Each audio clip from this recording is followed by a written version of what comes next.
Anyhow, something that I had underestimated, or that's the wrong word. I was just astonished that the grasp of the geography of metropolitan Louisville, Kentucky was lacking on the part of people all around the country and the world. That I appreciate that everybody was worried about me, and we're going to talk about what happened here. And it's not a comedy bit because they're still looking for people, by the way. But I appreciate that a bunch of people were worried about me and Stacy after last Tuesday when the UPS plane, it didn't technically crash because it never really hardly got 400 feet off the ground. It exploded is what it did out here at the Louisville airport. And a lot of people were worried about us, and she tweeted out a thing, and you put out a thing on Facebook because people were asking. But I think we are actually in our area one of the small slivers of the entire county that was not under a shelter in place order. But I was thinking, well, why are they asking about us? We don't. And then I realized that everybody around the world doesn't know the geography of Louisville, but it was brought home to me when you told me on the phone. I'm going to expose this, Brian. You said, I didn't know Louisville had an airport. Yeah, small little rinky-dink town. I figured you guys went to Cincinnati. Yeah, well, because you've flown through Cincinnati, the Cincinnati airport, but the Cincinnati, Ohio airport is technically, they call it the Greater Cincinnati Airport because it's across the river in northern Kentucky.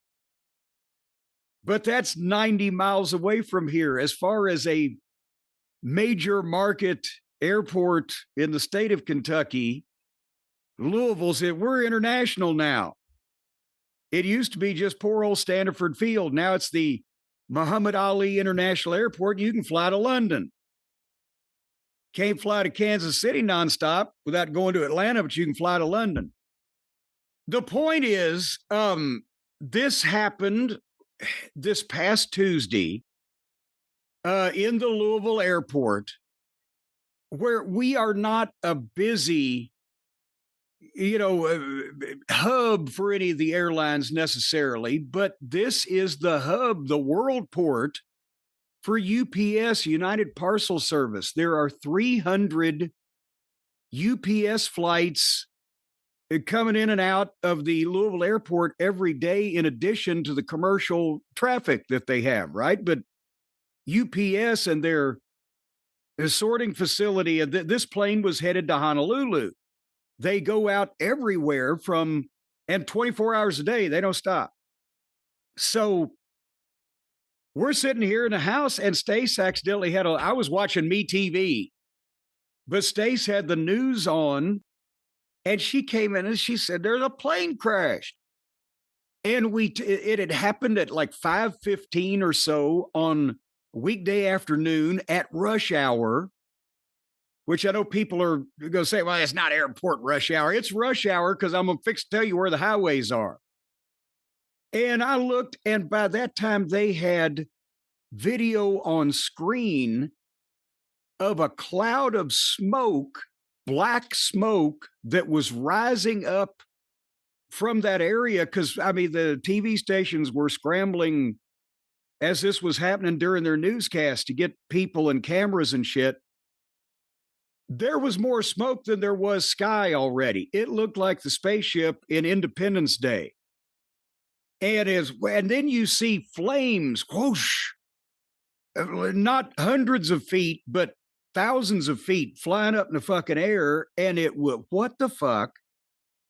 So apparently what happened was that this flight to Honolulu, UPS plane, 3 crew members, was taking off and never really, as it got like a couple hundred feet in the air, either the engine blew up and fell off, or fell off and blew up. I'm not sure of the chain of events, but one of the engines, boom, and then it just starts going back down. And by that point was going 200 miles an hour and shot past the airport and into a thankfully mostly industrial park type of area where there weren't like heavily concentrations of people.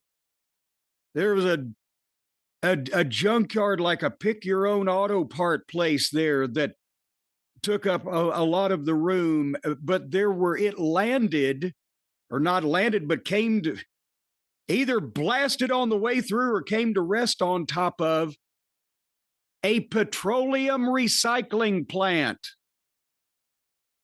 So you had a MD-11 jumbo jet going 200 miles an hour, already on fire, slamming into a goddamn oil recycling place. And you can see now because it looked like the video of in Vietnam when they would carpet bomb places. Imagine about a half mile or more of that in the middle of the goddamn airport area. And it landed on top of an auto parts place, and they lost 2 employees, and the people that they are still looking for apparently were whatever customers were in this place. And then they came up, they got dash cam footage from somebody going down, I think it's Grade Lane, which goes from like the airport side of the airport down over to the fairgrounds. And it looks computer generated, where imagine if you're driving down a 4-lane kind of side street in an industrial park and a jumbo jet goes 100 feet above you across the road and crashes into a fireball in a building behind you to the right. What the fuck?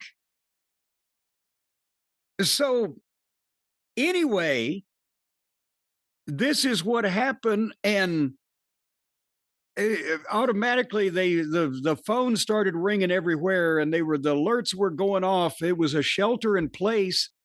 They extended a shelter in place area around the airport where stay in your homes because it's raining oil. It was raining fucking oil. They said everybody stay in your homes 10 miles on either side of the airport, which went all the way into downtown and to the Ohio River to the north, to the county line on the south, and within 5 miles from us on the east, and pretty much to the river on the west.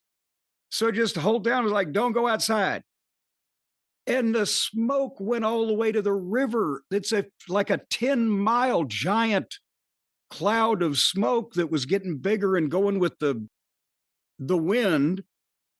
The flames, they shut obviously the whole airport down, all the airspace. Every goddamn fire department, police department, emergency response team in the county and surrounding counties was mobilized. And here's I talked about the logistics. Brian Ribbit, we've always talked about the big arena Freedom Hall here at the fairgrounds in Louisville, right? Until the Yum Center, that was where all the big WWE events were held, right? Yeah. If this plane had just been going the other way, distance-wise and logistically, it would have just landed on top of Freedom Hall. Because that's the north side of the airport. The busiest interstate, north to south in the state, Interstate 65 from Nashville through downtown Louisville on to Indianapolis, goes directly east of the airport. And the busiest, the Waterston Expressway at 5 o'clock on a weekday, can be a parking lot. It goes directly north of the airport to where when you get off the exit from the Waterson to get to the airport, you're going across 65. They all join there on the north side. There is Kentucky Kingdom, where OVW used to have its events, the amusement park, next to a water park, next to the Fair and Expo Center, the state fairgrounds, with Freedom Hall and a stadium. And then on the east side, about the same distance away from the airport, is the fucking Ford plant. one of the biggest employers besides UPS in the city, and they run 24 hours. There's a shift there all the time. I don't know how, I'm not an expert in how the runways are laid out at the airport, but the only way this plane could have gone practically and not landed on one of the things I just talked about was the way it did. And so it could have been on the interstate. But also at Churchill Downs. Churchill Downs is a couple miles the other direction. And depending on, instead of rush hour, if it had been Derby Day or the NCAA tournament or whatever, who knows what the fuck could have occurred. So as this is now, I think the latest word is 12 people were dead, but like 14 or 15 are still, they're trying to find. Let's put it that way. So from what the fuck? And 300 of these things are going in and out of here every day. Can you now tell me, Brian Lass, that you are not starting to see my point of view when it comes to air travel? No, I used to think you were a bit hysterical about it. And now I realize I completely agree. I don't want to fly anywhere ever for any reason, whether the plane is big or small. If it doesn't run out of fuel, it'll hit another plane. It'll just come down. The air traffic controlmen are all gone. Just, it's not worth it. Go for a walk. Get on the phone. Like, it's just not worth it. I swear to God, you remind me of the Moyle in the Seinfeld episode now. But nevertheless, yes, no, but not worth it. But here's the thing is that, anything I can blame on the current administration, but this had nothing to do with the air traffic controller situation, which also now they've reduced the flights in and out of here 10%, but it had nothing to do with that because this was complete plane malfunction, as Carlin would say, broken plane.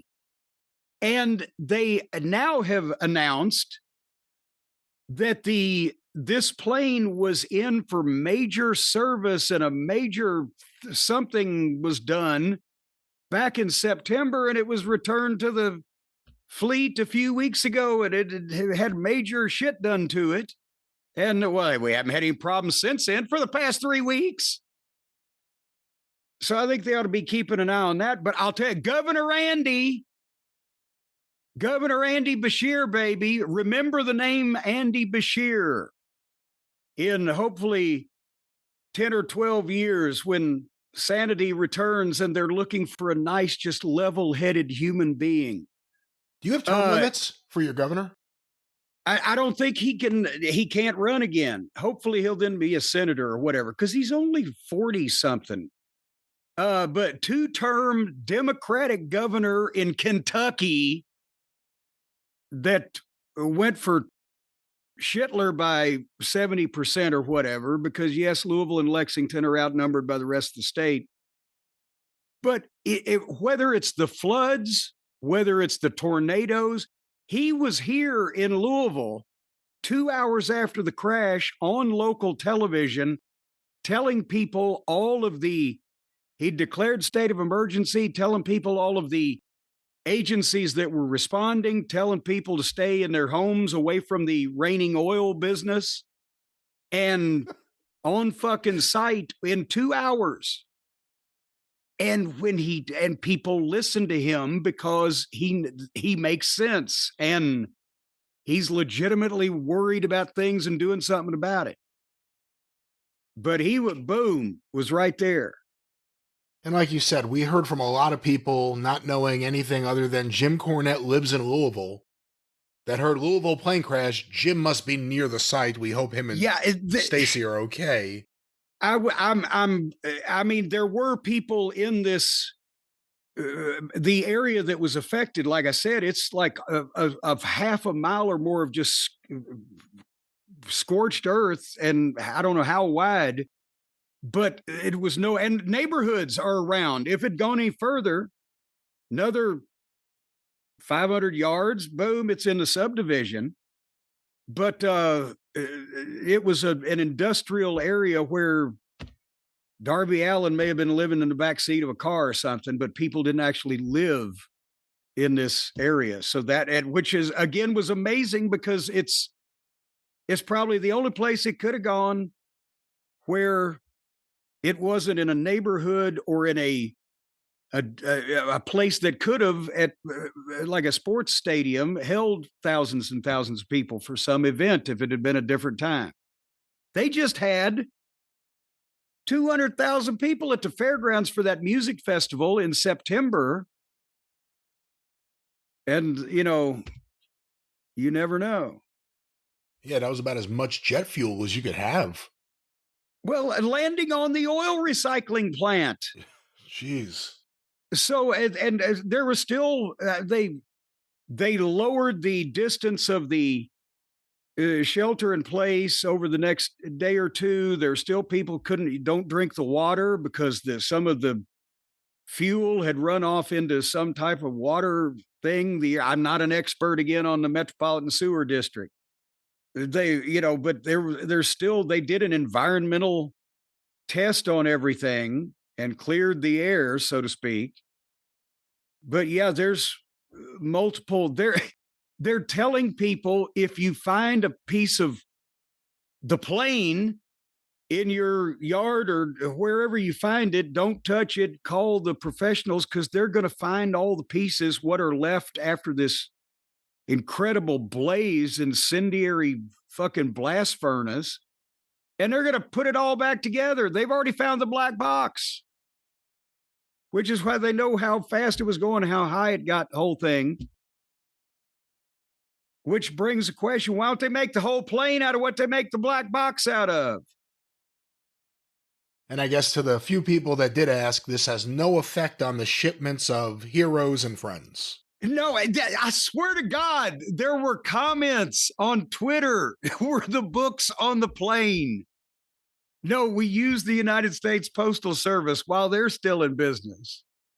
I have nothing against the people at UPS, but that's just what Hotchkiss is doing. So, Jim Cornette book explosion. I mean, can you imagine? No, you know what was on the Power Town figures? God damn it! We were sending them over to Honolulu to be cleaned, and then we were going to bring them back here. We have some bad news, guys. We told you we were going to send the figures via airmail. Well, there was an accident. We've lost all the figures. But anyhow, so that was the excitement over here for the week. In between.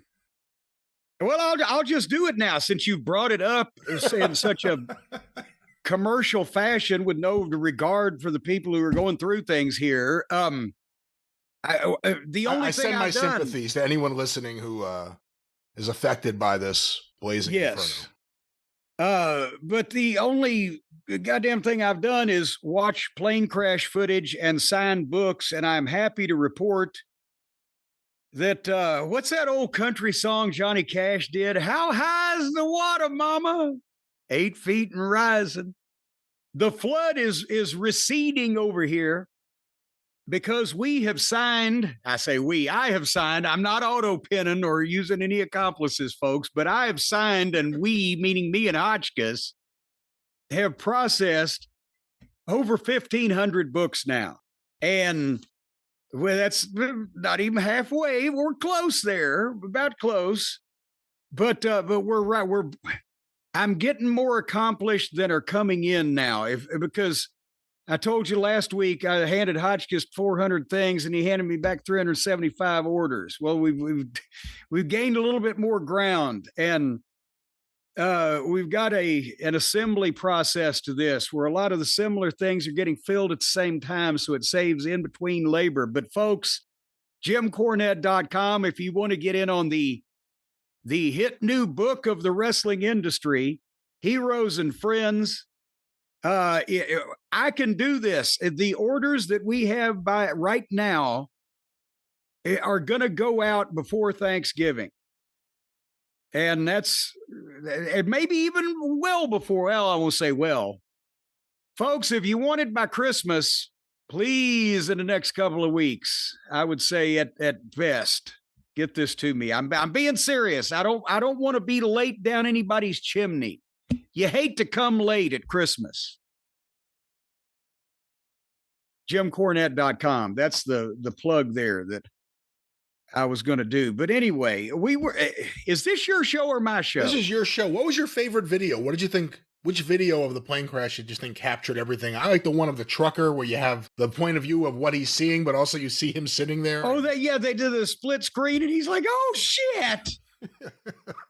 And no, I don't know if I grade them, but I would have to say the one of the guys driving down the road, feeling hungry and cold, and all of a sudden there's the plane in front of him like he's on the fucking tarmac and they're right over the building, and that people would not, if you didn't know that had actually happened, that would be one of those AI fucking deals. I'm not going over to the airport in the next little while. You have to, if you go anywhere in the western end of the county, you have to kind of go by that area. But I don't have call to go over there very often either. You know where I don't have call to go very often, Brian? Where's that? Any goddamn where. I like it that way. Where have you been? Are you on the international desk? This is my show. I know. That's why I'm going to try to take it somewhere. If you goddamn quit hanging around my neck, dragging me back in.